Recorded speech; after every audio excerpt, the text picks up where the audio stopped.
څنګه کولی شو د میرمنې شرمګا د غاښو کریم سره سپینه او خوندوره کړو؟ سلام ګران لیدونکو، هیله ده چې روغ جوړ او د صحت جامع او پرتن وي. زه یو ځل بیا ستاسو په خدمت کې د یو نوي ویډیو سره حاضر یم. هیله ده چې د پام وړ مو وګرځېږي. تر هر څه دمخه باید یادونه وکړم، که زموږ چینل مو نوی سبسکرایب کړئ نو زموږ چینل سبسکرایب کړئ او په خوا کې ورسره د اونۍ نشان ووهئ.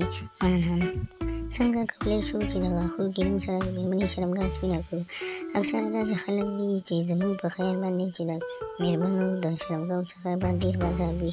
که څه هم خلک نشي ویلی دا ورته شرم محسوسیږي، نو د دې لپاره دوی اکثره ټیم کې د بازار څخه دواګانې راوړي او دا استعمالوي چې هغه دواګانې اکثره کیمیکل یا هم داسې مواد لري چې انسان غوښه توروي.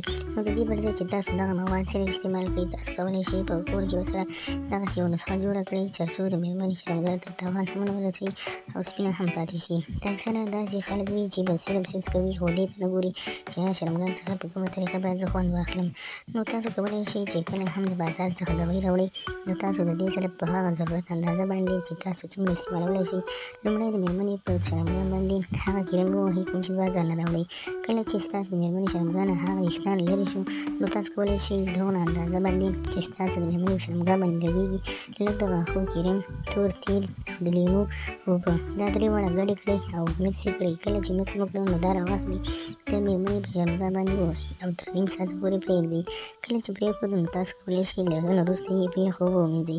دغه کار تاسو هر ټیم کولی شئ، یعنې کله چې د میرمنې شرمګا سپینول غواړئ نو دغه طریقه باندې کېږي.